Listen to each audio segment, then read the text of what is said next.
Why you should invest? Because value of money decreases over time due to inflation. महंगाई की वजह से आपके पैसे की वैल्यू डाउन होती जाती है। इंडिया में इन्फ्लेशन 4% to 6% वेरी करता रहता है, 8% भी कभी कभी। लास्ट 1 डेकेड में देखें तो एवरेज लेके चलते हैं 6% इन्फ्लेशन का। जनवरी 2023 में इन्फ्लेशन 6.52% है।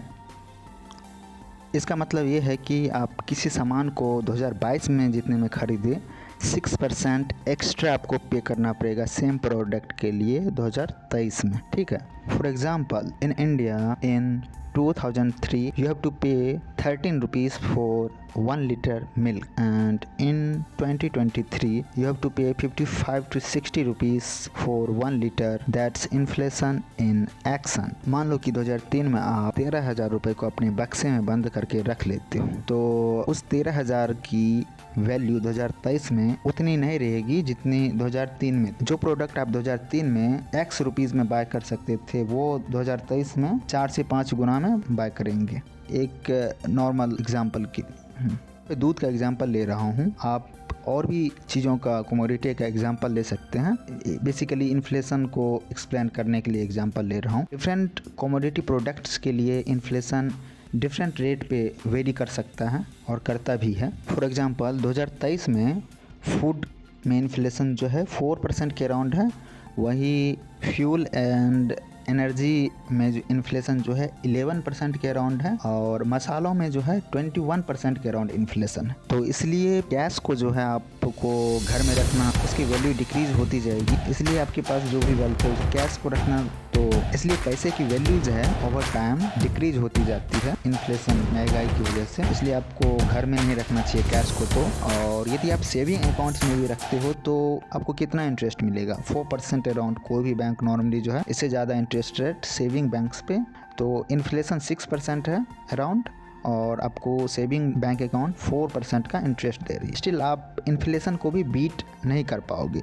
मान लो कि यदि आप एफडी करा लेते हो तो वहाँ पे आपको 6% अराउंड इंटरेस्ट रेट मिलेगा, जो कि नियर अबाउट इन्फ्लेशन के बीट करने के लायक होगा। वहीं यदि आप स्टॉक मार्केट में इन्वेस्ट करते हो तो सेंसेक्स के पिछले डेटा को एनालाइज करने पे आप देख सकते हो कि लास्ट 20 ईयर्स में सेंसेक्स 15% प्लस का रिटर्न दिया है एनुअली। हर साल 15% ज़्यादा का रिटर्न दिया है पिछले 20 सालों में, और पिछले 15 सालों में सेंसेक्स 12% का रिटर्न दिया है, 12% से ज़्यादा। और पिछले 10 सालों में 11.67% का रिटर्न दिया है सेंसेक्स ने। 2013 से 2023 के बीच में हर साल ऑन एन एवरेज 11.67% का रिटर्न सेंसेक्स ने दिया है। तो यदि आप बैंक अकाउंट में पैसा रखते हो या जिसमें आपको सेविंग अकाउंट में इंटरेस्ट मिलेगा 4% अराउंड, फिक्स डिपॉजिट करोगे तो आपको 6% का मिलेगा around interest. And stock market में यदि आप इंडेक्स फंड में भी इन्वेस्ट हो 11-12% का रिटर्न आपको लॉन्ग टर्म में मिलेगा यदि आप 10 साल 15 साल के लिए इन्वेस्ट। तो स्टॉक मार्केट में इन्वेस्टमेंट का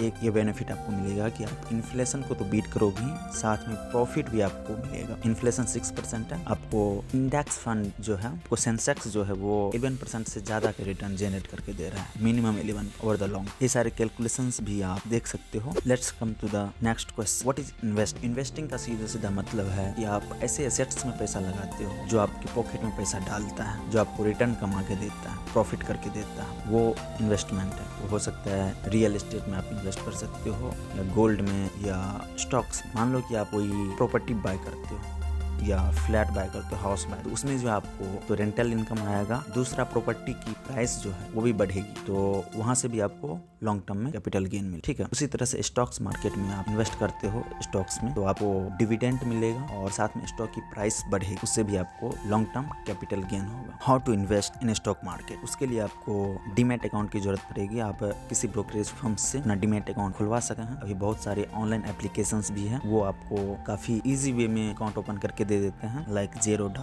अपस्टॉक, ग्रो। ठीक है, इनमें ओपन करवा सकते हो, या आपका जिसमें बैंक अकाउंट है जिस बैंक में, उनसे भी बोल के आप अपना डीमैट अकाउंट उस बैंक से भी खुलवा सकते हो। काफी सारे बैंक डीमैट अकाउंट ओपन करवाते हैं। जब आप स्टॉक्स में इन्वेस्ट करते हो तो सिर्फ स्टॉक्स में इन्वेस्ट नहीं करते हो, आप बिजनेस में इन्वेस्ट करते हो, उस बिजनेस का एक पार्ट ओन करते हो। तो जब आप स्टॉक में इन्वेस्ट करोगे तो आप उस बिजनेस के पोर्शन का ओनर बनो। तो जैसे जैसे बिजनेस ग्रो करेगा, राइज करेगा, प्रॉफिट करेगा, तो वो प्रॉफिट आपको भी मिलेगा according to your proportion you had invested in that particular stocks। आपको इंडिविजुअल स्टॉक्स में इन्वेस्ट करना चाहिए या इंडेक्स फंड। तो जो बिगनर्स हैं जो स्टार्ट करना चाहते हैं उनके लिए इंडेक्स फंड सेफर ऑप्शन है, क्योंकि इंडिविजुअल स्टॉक्स में काफी ज्यादा वॉलेटिलिटी आ सकती है, रिस्क रहता है। जैसे कि रिसेंटली अडानी के स्टॉक्स का देख सकते। इंडेक्स फंड होता क्या है, जैसे कि सेंसेक्स में आपको 30 कंपनियां इंडिया की जो बेस्ट परफॉर्मिंग बिजनेसेस है, इंडस्ट्रीज है, उनका कलेक्शन है सेंसेक्स टॉप 30 कंपनीज। एंड उसी तरह से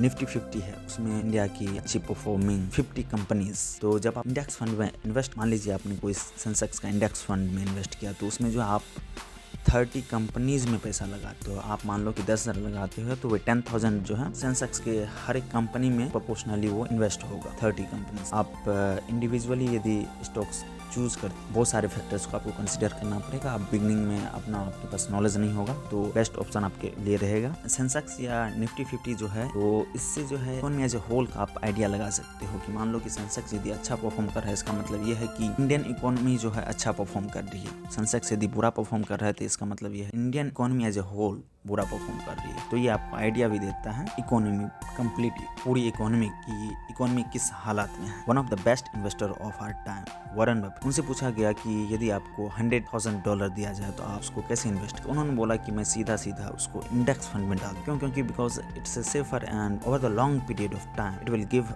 गुड रिटर्न ऑल्सो। सेंसेक्स का ही एग्जाम्पल देख सकते, पिछले 15 सालों में या 10 सालों में या 20 साल हमेशा 11% से ज्यादा का ही रिटर्न रहा है। पिछले 10 सालों में 11% से ज्यादा का रिटर्न रहा है। पिछले 20 सालों में यदि देखें तो 15% से ज्यादा का रिटर्न दिया है सेंसेक्स। और वहीं पे यदि गोल्ड का कंपैरिजन करें, आप ये सारे कैलकुलेशंस देख सकते हैं, गोल्ड ने कितना रिटर्न दिया है सेंसेक्स के कंपैरिजन में यदि देखें तो पिछले 10 सालों में गोल्ड ने अराउंड 6% का रिटर्न जनरेट करके दिया है। वहीं पे सेंसेक्स जो है पिछले 10 सालों में 11% का रिटर्न जनरेट करके दिया है। गोल्ड ने पिछले 15 सालों में 10% अराउंड रिटर्न जनरेट करके दिया है। वहीं सेंसेक्स पिछले 15 सालों में 12% प्लस का रिटर्न जनरेट करके दिया है।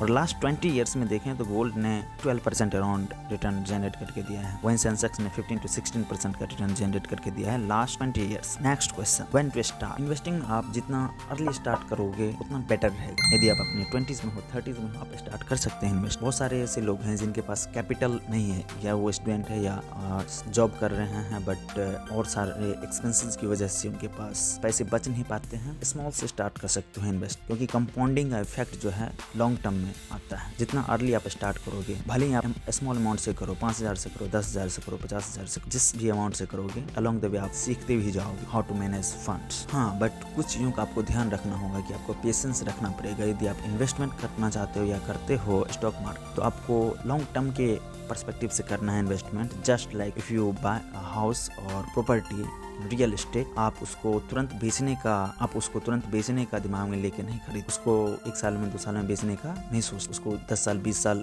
के लिए रखते हो। उसी तरह से आप स्टॉक्स को यदि आप 10 साल के लिए भी रखते हो तो अच्छा खासा आपको रिटर्न जनरेट करके मिलेगा। और वो उन फंड्स को इन्वेस्ट नहीं करना चाहिए जो आपको नियर फ्यूचर में जरूरत है। मान लीजिए आपको 1 साल में चाहिए, 2 साल में चाहिए, पैसे यूज करना है उसको आपको घर खरीदने के लिए या किसी और काम के लिए, तो आप उसको इन्वेस्ट ना करें। आपके पास एक्स्ट्रा फंड्स हैं जिसको आप नियर फ्यूचर में जरूरत नहीं है, आप तो आप इन्वेस्ट कीजिए। उधार लेके बिल्कुल इन्वेस्ट नहीं कीजिए। सिर्फ जो एक्स्ट्रा अमाउंट्स आपके पास में है उसको इन्वेस्ट कीजिए। जो आपके बैंक अकाउंट में सेविंग में पड़ा हुआ है, उसकी जरूरत आपको रिसेंट टाइम्स में नहीं होगी, उसको आप इन्वेस्ट कीजिए।